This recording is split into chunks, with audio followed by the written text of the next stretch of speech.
And welcome back to our special series of webinars for our most committed friends. It is an exclusive series, as you know, and we're really glad you join us on Thursdays. Today, we're really privileged to meet someone that maybe not a lot of you know. She is one of our newest faculty members, Rabbi Naomi Kalish, who is the Harold and Carol Wolf, and I think Harold is supposed to be joining us actually, director of the Center for Pastoral Education at JTS. And I'm welcoming a few, I see our advisory board, some of our advisory board members from the center, including Pat Fingeroth, the chair of our advisory board. And so welcome one and all. A bit about Naomi. Prior to coming to JTS, Naomi taught CPE, clinical pastoral education at New York Presbyterian Hospital. Her students were from diverse cultural, religious, denominational backgrounds. She is a JTS ordained rabbi, and she is currently a doctoral candidate at NYU. Now a little word too about our center. The center provides students, seminarians, clergy, and professionals with training in hospice rooms, nursing homes, prisons, congregational settings, and the like. It is one of the few accredited seminary-based programs training students in pastoral care with a unique combination of psychological principles and Jewish wisdom. And it is enriched by multi-faith engagement. Needless to say, the past several months have brought vast and unexpected changes to the center and to its educational program. And Rabbi Kalish has had to maneuver her way through it all. And she's even coined a new term, or maybe she didn't coin it, but telechaplaincy. So I'm sure she might want to talk a little bit more about that too. But today she will share her wisdom on how to care for others in this time of COVID-19. Naomi will pause a few times in her presentation, and she will be happy to take your questions and your comments. You can do that by either sending me a chat, and I'll call upon you at the appropriate time, or you can use the raise hand icon in the lower part of your participants panel. And of course, please remember to stay on mute during the presentation. And now it's really, really my pleasure to introduce Rabbi Naomi Kalish. Welcome, Naomi. Thank you very much, Joan. It's wonderful to be here and such an honor to join all of you for this conversation today. I have some materials I've prepared to present. I very much hope that this will be a conversation. And as I speak, please be thinking of questions or comments, thoughts you'd like to contribute to help shape our conversation. There's much we could talk about today. We can talk about the field of pastoral care in general and chaplaincy, how we train people at JTS, how we navigate through the COVID-19 crisis, and what JTS is doing to support people. What I've prepared is to provide you with an experience of how we approach pastoral care at JTS. And I've prepared one of our topics to share with you and have us engage in this conversation in a way that we would at JTS with students. And also we have seasoned professionals who are alumni who come back to JTS for continued education and conversation. So what I'd like to start with is to say a word or two about the approach to pastoral care and pastoral education, which is embodied at JTS, and hopefully this will also invite you into the conversation. The field of pastoral education and chaplaincy is ancient. Our tradition in Judaism, of course, goes back thousands of years for how we think about and how we've developed practices for caring for people during difficult times. And in fact, every culture and every religion has its distinct beliefs and practices which support people individually, as families, and as communities. About 100 years ago in the United States, a new field emerged in which psychology began to be integrated into the clergy role. I guess another way to say it is, when did people start expecting their rabbis to also be counselors of sorts? Though, of course, with the skills and the knowledge to make referrals to mental health professionals too. This is actually the topic of my dissertation, which Joan alluded to, so it's fresh on my mind. A way to think about this new development historically is that we began to bring stories into conversation with one another. That we look to our tradition, we look to Judaism, and we'll do that today. We'll look at some texts which shed light and provide guidance to us as we navigate the complexities of going through crisis and of supporting one another through crisis. And also we think about what does when I say psychology, I actually think, what do the stories today also teach us? And so what we began to see is a conversation between stories, biblical stories, stories from the Talmud and the Midrash, and also stories of our neighbor or our friend or ourself, and to view those stories as also containing wisdom and insight. And as we bring the two together, we gain an insight into some of the questions or complexities that might come up, the difficulties of caring for people. So I'd like to start and share a couple of stories with you from my own experience.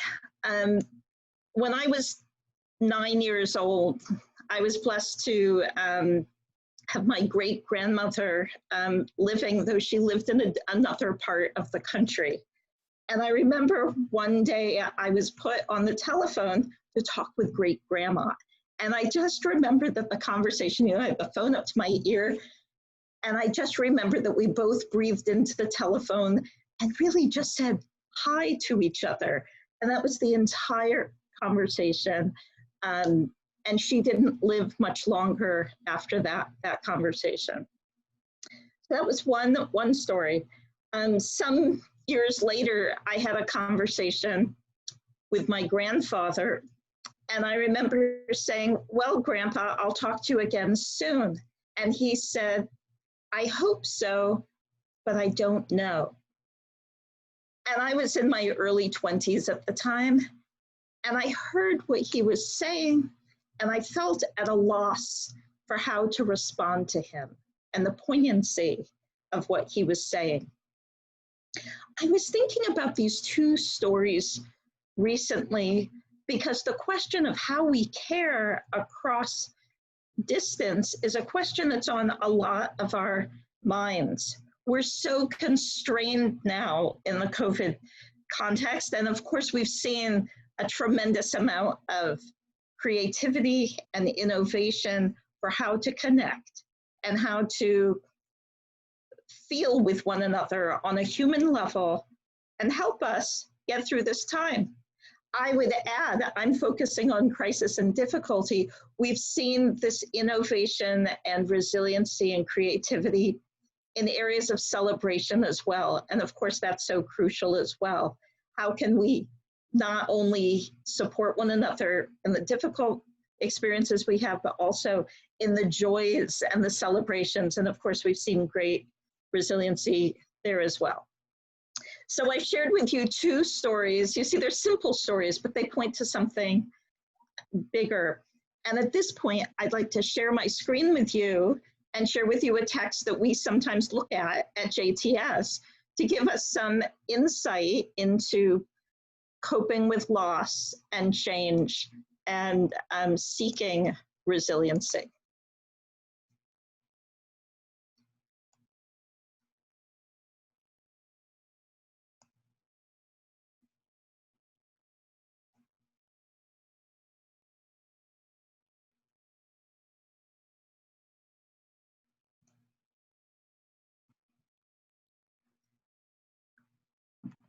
Okay, so this is a text from the Midrash.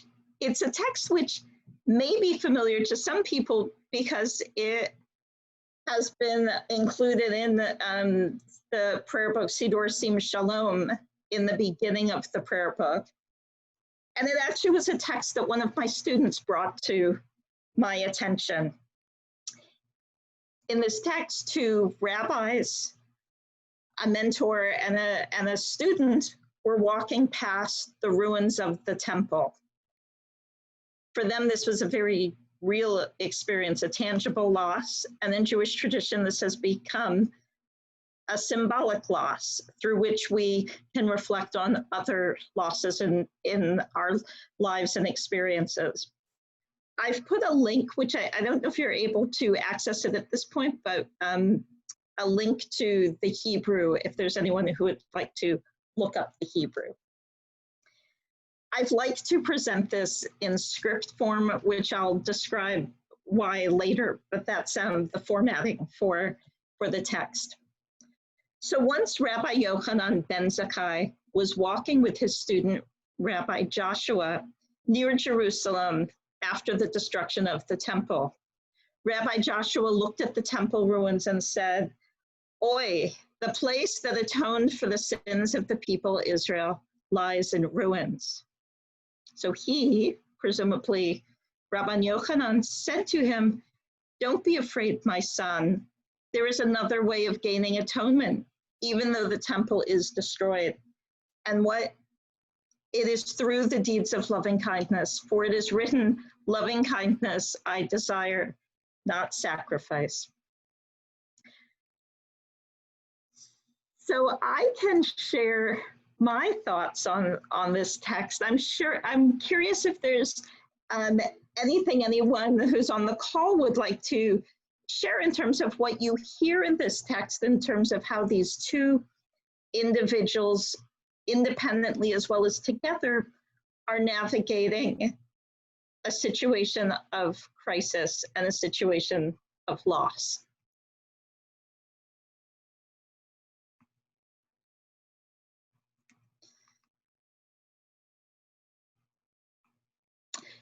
Oh, one moment. So let me share with you, I can't see if there's hands up. Let me share with you a couple reflections which come up in the chaplaincy class. Well, first of all, they're both expressing a very different emotional and spiritual state of being at this point. We talk in pastoral care and in hospital chaplaincy about spiritual assessment, which is a technical term which challenges chaplains and rabbis and cantors and other leaders to think, how do I understand the person and what they're going through? So how do we understand each of these individuals as a unique person, both experiencing the same crisis, but each having a unique experience? So Rabbi Joshua is bereft. Rabbi Joshua cannot imagine how life will proceed. I sometimes think of the different rituals that we have that just make us feel right. You know, we can't always rationally describe why something works or makes us feel better. It just does sometimes. And that's what he's expressing, is a complete sense of loss. His mentor, Rabbi Yochanan, is in a different emotional and spiritual state. He's already looking toward the future. He has grieved a sense of the loss, and he is already beginning a process of transformation or reconstruction. He's expressing a certain resiliency. So he says, do not be afraid. There's another way. We can achieve this sense of emotional wholeness, of transformation in a different method. And so he says, instead of using the temple sacrificial system, we can do acts of loving kindness. Now, there isn't a right or a wrong in this text. And I think that's one of the beauties of this text. I always say to students, you know, like, we shouldn't teach out of Midrash as if it were a textbook, because it's not like every line is what we should apply in every situation. So there's a good question of the "don't be afraid" line of that actually is comforting. I sometimes wish with these midrashim, with these rabbinic texts, that we'd have the next sentence. Like, I'm so curious, was Rabbi Joshua comforted, or was he not comforted? Did he feel met, or And did he feel like a bridge was given to him or a lifeline was offered? Or did he feel like Rabban Yochanan missed him, didn't join him in his sadness and his grief? So we don't know the answer to that. And I imagine that we've probably all had different experiences where we're either receiving care or just support, or we're providing it. And sometimes we connect and sometimes we don't. So that's one of the insights of this text. And can I ask a question? Yes, please. Okay. Well, it's a question and a statement. So we kind of do, I think we kind of do know that Rabbi Joshua was comforted because he went on to, they established Yavne and Rabbi Yochanan saw this vision of what could be in the future even before the destruction of Jerusalem, because he was the one who was snuck out of the city in the coffin. So he had planned to rebuild to begin with.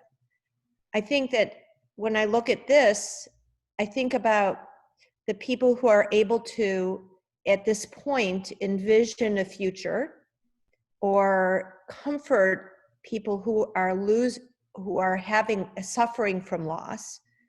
And how do you be like this? How do you be like Rabbi Yochanan, in that what you say gives them the comfort and gives them the vision of how their lives will be brought to, come together. So I'm just going to give an example from my own life, and that one of my closest friends' husbands is dying, not of COVID, but of cancer. She's turning 60 in July. Her husband will not be there when she turns 60. And she said to me, I cannot live without him. I don't see how I can live without him. So when I look at this, I think, what could I have said to, at this point, comfort her or see a future? I think that's my question. Yeah. Thank you for all that you just shared. And I'm sorry to hear about the loss of your friend's husband, which of course touches you as well.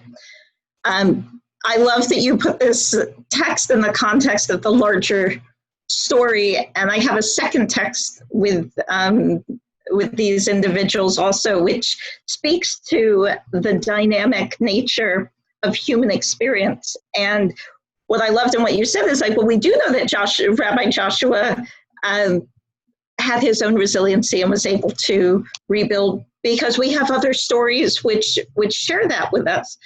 You also pointed to, in some sense, like the backstory, like maybe there was part of Rabban Yochanan's previous experience that he was building on, like his vision for a future, in this case, a vision for engaging study instead of the temple service in general.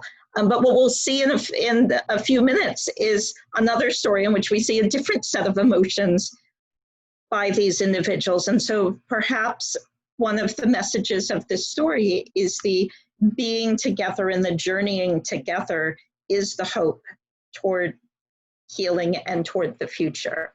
That in this moment, Rabbi Joshua expresses emotional pain, and we know that he healed from it. And I think that that's one of the hardest things to do, is to be with someone and know that it's not better yet, but to hold out the yet for the future.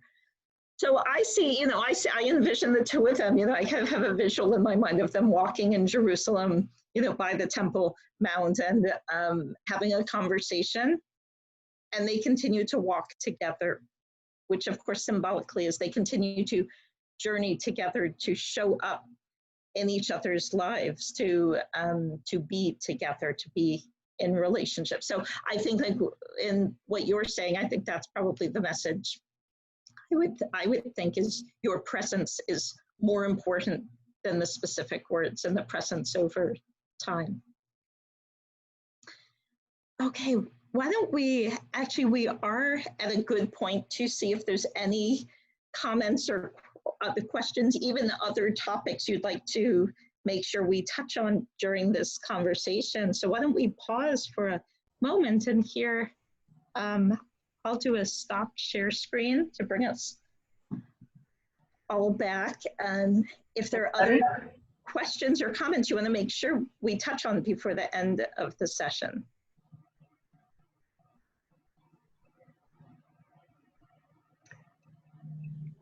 Sometimes it takes a while, Naomi, for our friends to. Well, that's fine. And so what I would say is, why don't I resume my presentation, but please put in the chats function if you have comments or questions. Okay, so let me bring back the presentation.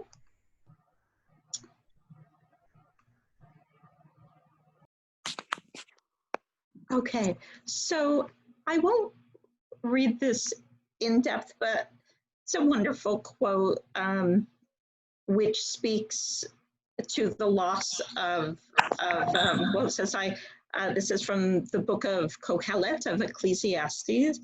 I further observed all the oppression that goes on under the sun, the tears of the oppressed with none to comfort them.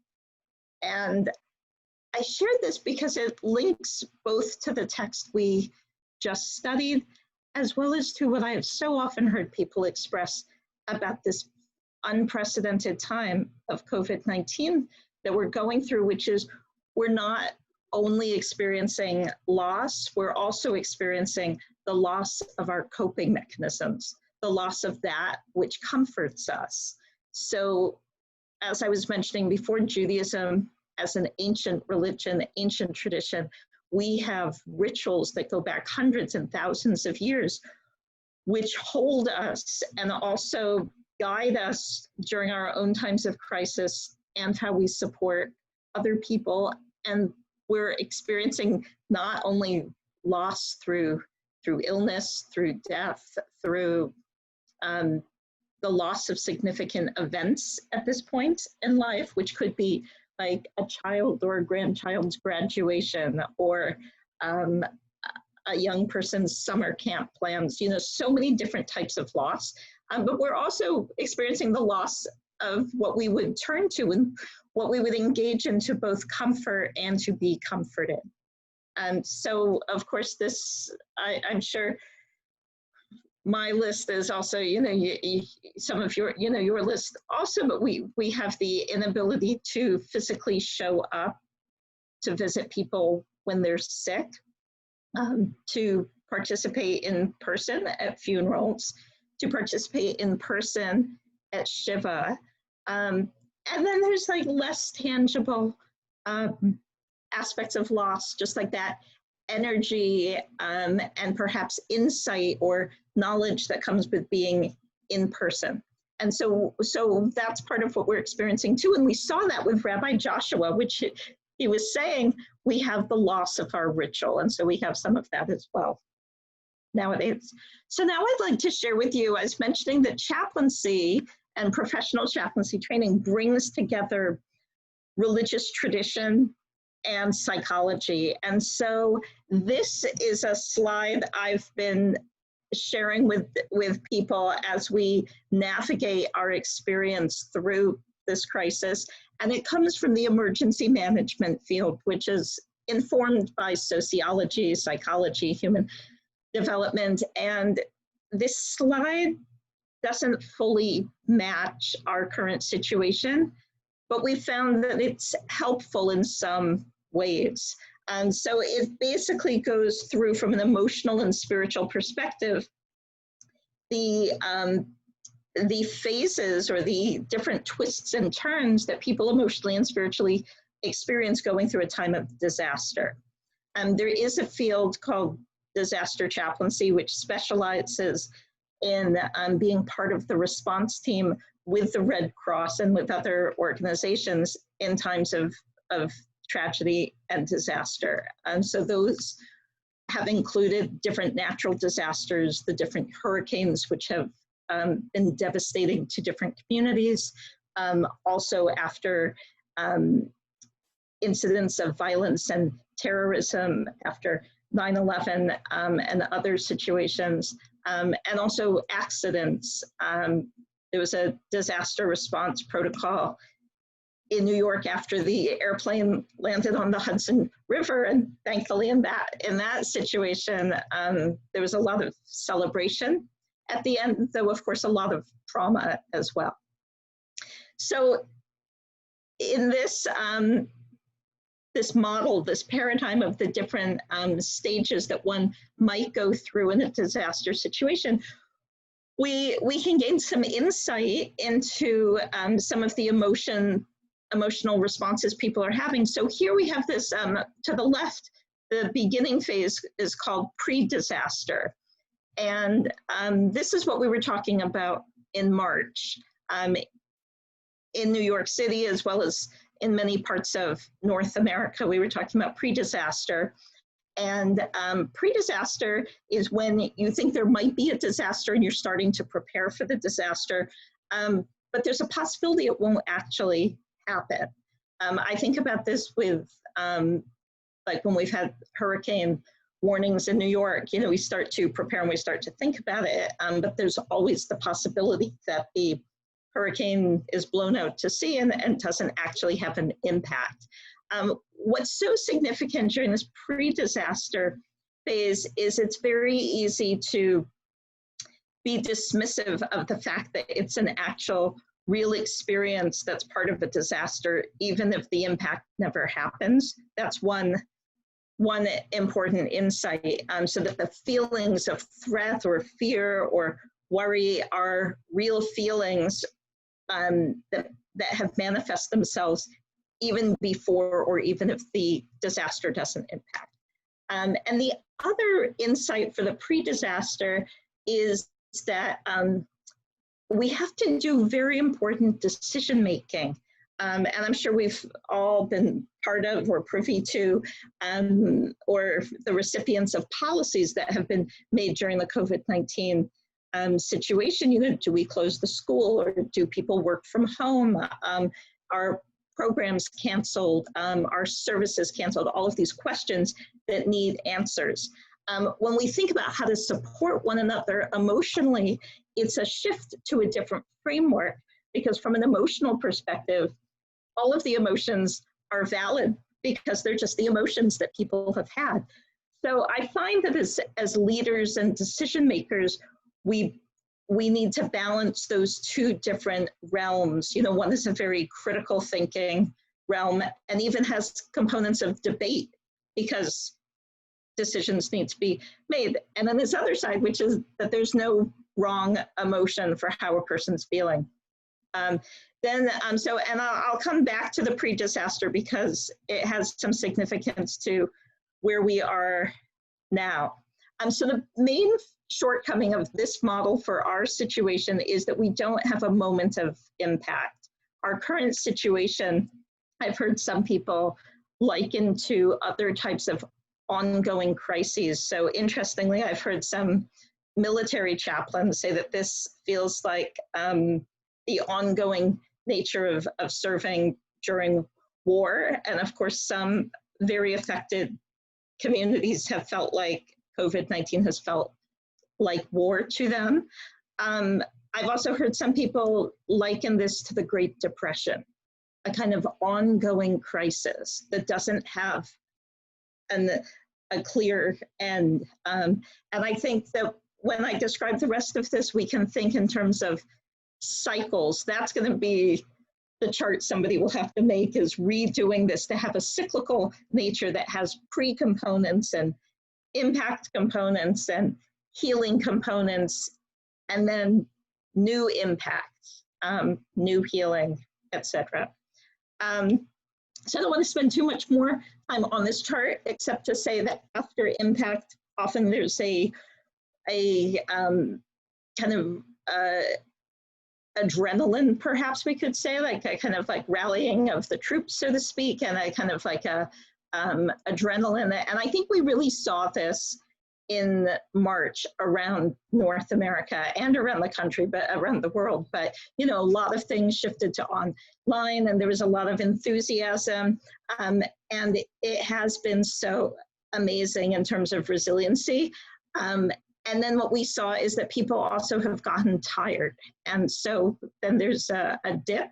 And then this model, after the dip and the emotions had space to come through, a healing process could take place. So toward healing from experiencing one's grief and moving through a healing process. So the reason why I mentioned pre-disaster is I think we are going through a similar situation now where we again have to make policy decisions. And those are very difficult decisions with lots of different considerations contributing to them. And it's helpful for us to also be thinking about both the policies as well as the emotion and how we support one another through the emotional aspects as we go through the policy process. Why don't I just pause for a moment and just check in with Joan before I shift to the next text that we have to see if there's any comments or questions. I don't have any questions. Does anybody? Anybody? I guess we can continue on. Okay, and at the end, I can also say some about how our chaplaincy training program at JETS has responded to the COVID-19 crisis. So I'm giving you some samples of our curriculum and how we engage with our curriculum, our students, but we can also talk, if you're interested, in having some insights into what we've actually done. So we were talking before about the two rabbis from the Talmud, Rabbi Joshua, and now we have another text which actually includes the larger group of students and mentors. These Rabban Yochanan had 5 disciples who come up in many different midrashim, and like Shelley was mentioning, they went with Rabban Yochanan to create the yeshiva world and the model of rabbinic Judaism in Yavne outside of Jerusalem, and coinciding with the destruction of the temple, but having some development even before the destruction of the temple. So here we have another story, and in this story we see that emotionally, spiritually, they are both in other places. So why don't I start and share this story with you. Okay, so sometimes in our chaplaincy class, we'll divide up and have different people read different parts, because we use this method of writing a script to also write down and reflect on the visits that the students have themselves. So we have a case methodology in chaplaincy education, and this is similar to the way that physicians learn medicine with case methodology, and social workers and psychologists to take an actual lived experience and then reflect on the experience and what can be learned from the experience. So in chaplaincy, sometimes that reflection challenges the student to think more deeply or to think differently about the person they've provided care for. And sometimes it's their own self-reflection. Since caregiving is relational, how are they in this relationship? What feelings came up for them? What personal associations, life experience do they have that came with them into that caregiving situation? And was that helpful for providing, for having empathy? Or maybe that was hard and maybe that's created a barrier. So part of what I love about these few texts from the Talmud is they lend themselves very well to a similar presentation, though these stories are 1,500 to 2,000 years old, and our clinical presentations, as we call them, of the verbatums are recent stories. So I'll read the beginning. There's actually multiple parts. We probably won't read every part. But in this story, we have a narrator. We have a narrator who begins by describing the context of this story, this interaction. When Rabban Yochanan ben Zakkai's son died, his disciples came in to comfort him. So that's the context. It's a time of loss. We could imagine it was like a Shiva house, and we can imagine people have come to comfort him. And his closest colleagues, who were also his students, came. Rabbi Eliezer entered, sat down before him, and said, "Master, by your leave, may I say something to you?" Rabbi Yochanan replied, "Speak." Rabbi Eliezer responded, "Adam had a son who died, yet he was comforted for the loss of him. How do we know that he was comforted? Because it is said in the Torah, and Adam knew his wife again. And after she bore a son, Adam said, God has provided me with another offspring in place of Abel." And then Rabbi Eliezer says directly to Rabban Yochanan, "You too must be comforted." And what was Rabban Yochanan's response? "Is it not enough that I grieve for my own? Do you have to remind me of Adam's grief?" So often this response gets a lot of, this text gets a lot of responses from people. Either they have different feelings towards Rabbi Eliezer, they have feelings towards Rabban Yochanan.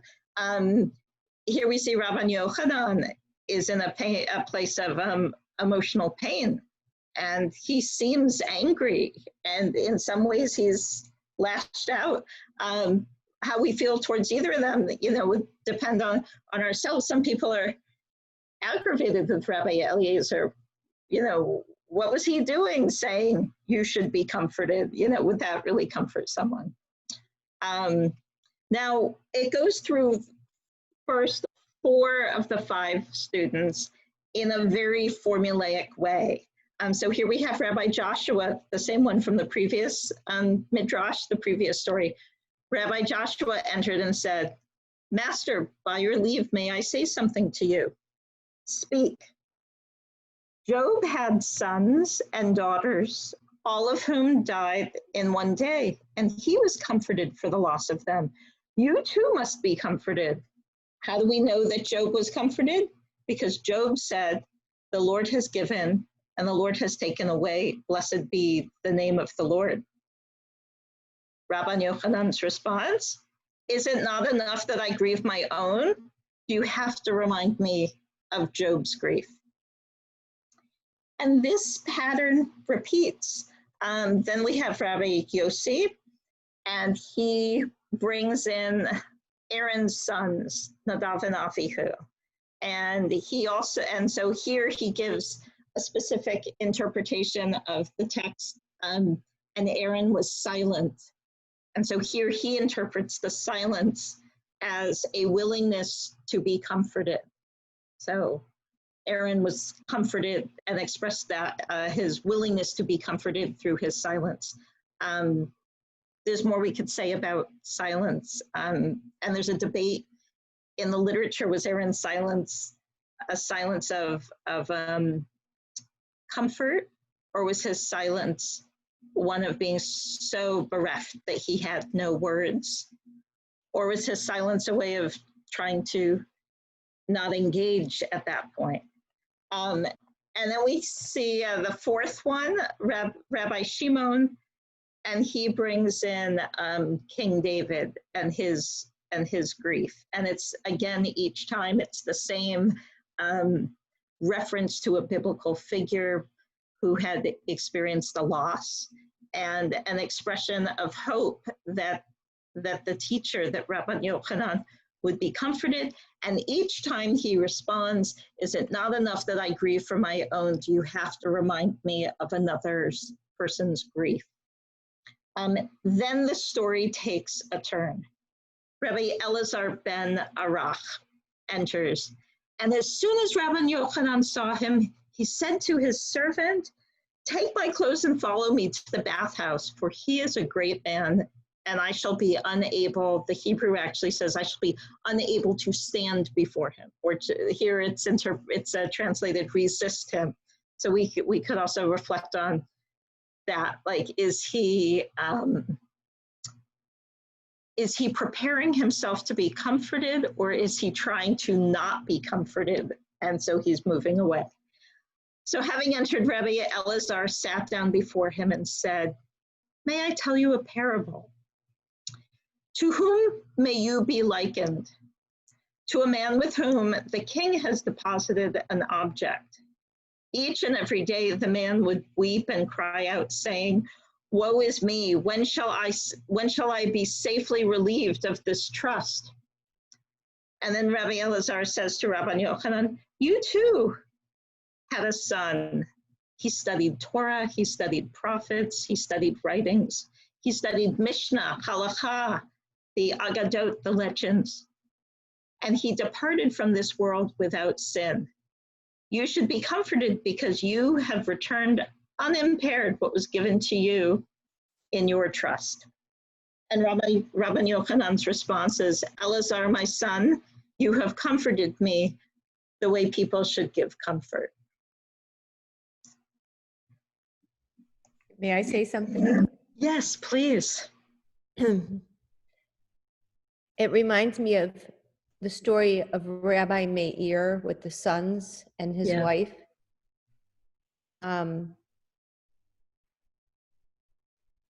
I think that the whole phrase, you should be comforted, I think could be removed from all of them. How do you tell someone who's lost someone, a person, someone like a son or someone who they love, that this should comfort you? How do you, like, the whole form of the parable is a little better, I think, but do you actually tell people, use the words as a chaplain, you should be comforted? Yeah, so this is such a important point, and there's, in a sense, there's two kinds of responses. Like, if we were studying this as really as a formal text study, we could look at the language, the Hebrew language here, and I'm using the Sefer HaAgadah translation, but I have sometimes wondered if it would be better if we translated it as may you be comforted, which has a different feel. Should is a moralistic word. From a pastoral perspective, I'll say two things. First of all, we don't teach these as scripting for how to do pastoral care, but rather as texts to lift up the human experience of going through difficulty and the human experience of trying to provide comfort. So actually, the struggle of the first four students is so helpful in humanizing and validating that it's hard to sometimes step into a sad and painful place. But in terms of a very specific responses, I am in agreement with you. Like, we do not ever tell people that they should, that we don't instruct our students to, actually we instruct them not to tell people how they should or shouldn't feel, or that they should be comforted at a certain point or not. But we do know that there are cultural pressures at times. You know, I hadn't thought to, talk about this specifically, but the Kubler-Ross stages of grieving, which are so embedded in our culture and so, I think, so helpful because they validated that anger and denial and bargaining, like, these are all normal human responses, but they started to be used as if it was like stage theory. Like, you should be done being angry right now. Like, you should really be on to bargaining. Like, you should be on to accepting. And in that sense, I find this text to be helpful because because it opens up a conversation with, with our students or with just all of us as people, which is, when do we feel like we feel an internal pressure to have someone else be further along in their process than they are? Does this text help us resist using should, because it's in our culture, not our Jewish culture, our American culture? We, sometimes that happens. So why don't I share a few thoughts on this, but please, if there's more comments or questions, but I'll just share a few thoughts about this text. So first of all, we see the dynamic nature to human experience of emotion and of spirituality, that we're all fluid in a sense, and that we have moments of clarity and moments of strength or resiliency, and that we also all have moments of sadness and grief. And so here we saw a very different Rabban Yochanan from the first text, where he was so clear in his vision, to this, where he was really experiencing like his own inability to be comforted. And then Rabbi Joshua also, like, he was bereft in the first one, and then this one he's trying so hard, but it also, something didn't happen. There's a lot of reflections we could do on how to understand this text and what worked about the final response, that he was able to comfort him. I'll share a few reflections that I and others have had over time. So was it the words themselves that comforted? So was it the words were different, the parable was different. The parable made it personal. The parable spoke to him as the person he was, which was a parent, and in a sense affirmed him. So was that what was comforting? Or maybe it was the timing, that the first 4 times a person could have said anything, and sometimes people will simply not be able to be, all of us, we won't be able to be comforted at times because it's just too soon. And so part of how we show up is that we show up, and that we understand that a person might not be comforted by our presence, but it's not because of us, it's because of the time. One insight that's sometimes brought to this is that there seems to be a prior relationship. If you see, like, actually, Rabban Yochanan was moved before any words actually came out of Rabbi Elazar's mouth. And like I said before, exactly if he was running away or running to prepare himself for engagement, we don't fully know that, but we know that there was something about the presence. And so that seems very significant too, is that sometimes the presence and the prior relationship is what impacts being comforted. We also could shift and ask ourselves, like, while we wouldn't replicate what the first 4 did, we also might not replicate what Rabbi Elazar did. But is there something we can learn from the first 4 of them, especially when we think of ourselves in the role of comforter as opposed to the one being comforted? And so I have some theories. You might also develop your theories on this. I think each one of them was also grieving. I think they were showing up to provide support, but they were also going through their own experience. And what they brought to comfort Rabban Yochanan was actually what was comforting to them. And so one of them found the story of Adam and Adam's loss comforting, and one of them found a different story. And even just on a more meta level, the idea that there are biblical stories that speak to loss, they each found comforting. And so that's a challenge, because when we seek to care for someone or to serve someone, of course, we need to be thinking about them, but our own experience is significant also. And so I think there's some real wisdom in not only being critical of the first four, but also becoming curious about what did they need for each other, for themselves. So I sometimes try to envision this, if we were to actually like act out this story. What did the four of them do, or the five of them, before and during this story? And so I wonder, like, did they huddle up together and say, like, I used the Adam story, so it didn't work. And then the other one says, I'll try this and I'll try this. I don't have it with me now. There was a story, an article in the New York Times around the Los Angeles Times around 2013, and it had concentric circles, and it talked about how there are concentric circles of people affected by loss or by crisis, and at the center is the most affected person, and then like each layer has different types of relationships, you know, the immediate family, the extended family, the close friends, the community, and that all of us are worthy of care. And how we care depends on, when we encounter someone, are they closer to the loss or the crisis, or are they farther out? So what it means is we should care for people who are closer to the crisis, and we should receive care from people who are farther out. And whether or not we use that exact model, the point here I think is significant, that each of these students were also grieving the death of the child of their mentor. And I'll share one last story that's significant here. I know a rabbi who officiated at a funeral several years ago, and the one of the people who was grieving, she had lost an adult child, and she was very knowledgeable about Judaism.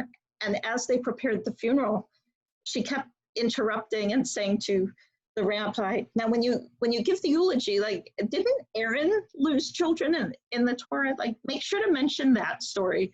And then they'd keep talking. Didn't Adam lose a child? Like, make sure to mention that story. Basically, she didn't know this midrash, but she mentioned all of these stories. And for her, these stories were comforting.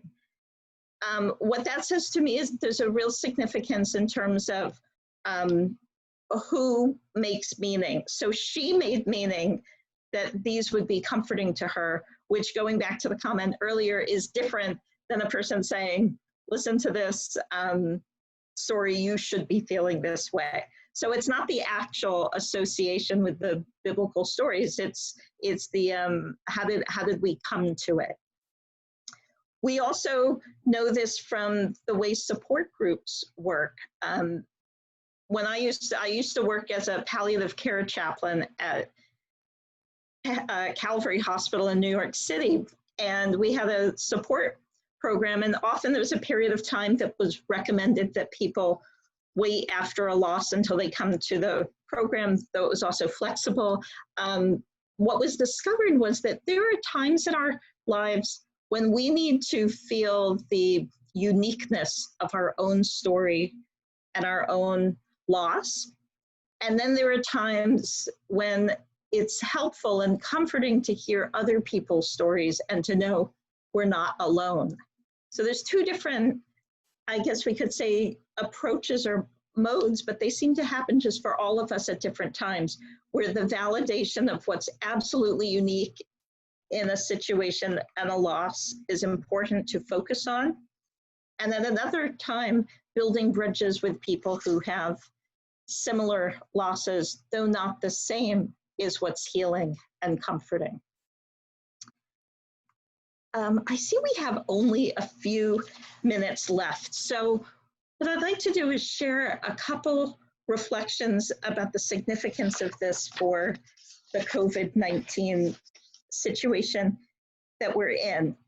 So first, what I wanted to say is sometimes we're thinking that the distance, the physical distance, is the issue. And of course it is an issue. What we can reflect on also, though, is that we can be physically close and emotionally distant. We see that in these, well, maybe I wouldn't say emotionally distant, but that we see that even an in-person engagement can have can have some distance or some struggle in it. What we also know is that sometimes at a distance, we can have real emotional connection. And at this point, it seems like there's been a lot of refining and fine-tuning the experiences of comfort over telephone and comfort over Zoom, and that I've really been privy to and witnessed and experienced like real tears being shed, real joy being expressed.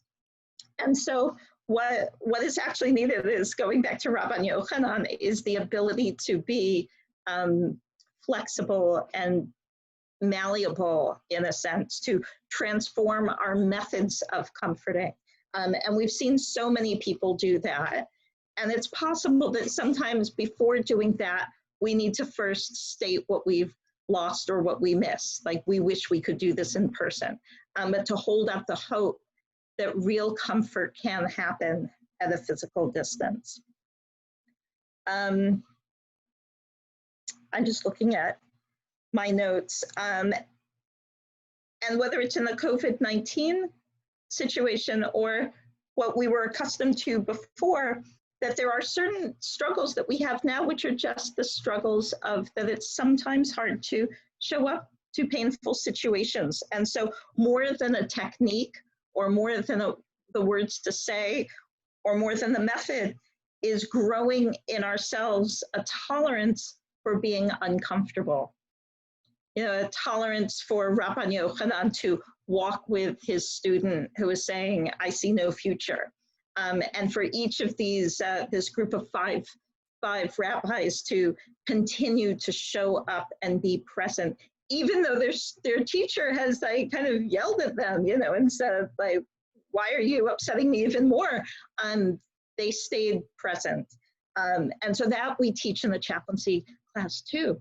Like, we can talk about skills and we can talk about techniques, but there's also a certain kind of emotional poise that we're trying to help, as emotional strength of not expecting it to be easy or comfortable, but to be able to stay present.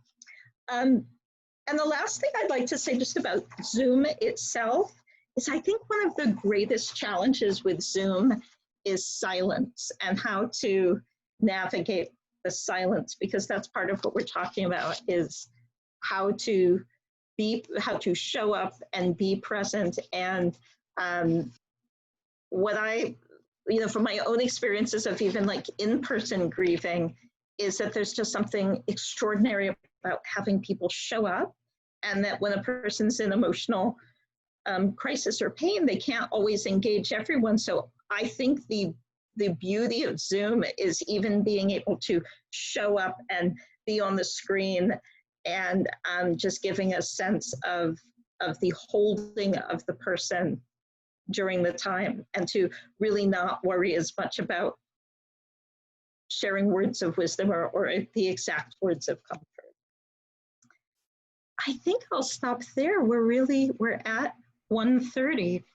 We are not, thank you. Do I have anyone with questions or comments? Yes. Yes, Valerie, hello. Hi. Hi. Thank you for this learning opportunity.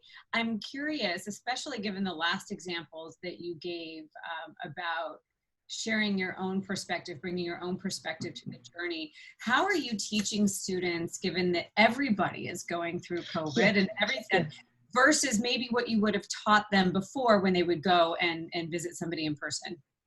Yeah, that's such an important question. And it is part of one of the key aspects of going through a disaster situation, is that the boundaries of caregiver and care receiver break down. And so in a sense, like, we've had to be, I mean, hopefully we were anyway, but even more so, a caring community to one another. So making space for the worries, the health concerns, the safety concerns, the emotional, the child care, you know, and then I think also there are certain things like Zoom used to have certain guidelines that are just different now in terms of, you know, like the personal and professional people are teaching and learning and doing business, you know, all of us from our homes. And so we've needed to readjust some of that. But I think your point is so important that we teach self-care, as well as that's why the self-awareness is so important. That while they're talking to somebody and they're trying to care for them, that they're also aware that their own fears are being triggered in that situation. And so to be able to manage that emotionally, which often means taking a note, putting it kind of into a box, so to speak, and then bringing it to either me as the instructor or to the class. Thank you. Oh, Amy. Hi, Amy. okay. Hi. One of the things that really resonated with me was, I think, the first text that you put up, and it said, "Deeds of loving kindness is what I want." And Yeah. I so think that when people need comfort, sometimes it's really not the words. It's really just the thing that you do, like if you send a meal, or if you send a card, or or if you give a hug. It's it really is. I've always said to my kids, don't tell me you're this, show me. Yeah. And I think that that's, is that something that you teach also? So that is such a wonderful insight. I would say yes, and even more so. When I worked in the hospital setting, we would sometimes talk about the importance of like leaving a note that say, "Sorry, I missed you, thinking of you," like just appropriate to the situation. When we transitioned our chaplaincy education program to an online educational program, and like Joan said, telechaplaincy, so the students stopped doing in-person visits in nursing homes and other programs. They had such creativity, but it was very interesting. Some of them didn't grow up in a culture of like writing cards, and so they started writing cards. Exactly what you said, like the tangible card is so important anyway, but it's a way to make a physical connection in this time of separation. So thank you, that's a great point. And anyone else before we say goodbye for this week? Well, first of all, Naomi, thank you. And you use the term "who makes meaning," and I think it's clear that you and your training make meaning for our rabbinical students, our clergy out in the field, and especially in this time, that is emphasized even more. And we're all the better, and I thank you for it. Yeah, thank you. Thank you for. Thank you, everyone, and I hope you all show up again next week for our Thursday webinar. And our guest faculty member will be Professor Bert Visotsky again. So please join us, and please stay well and safe, and looking forward to seeing you again soon. Thank you. Thank you again.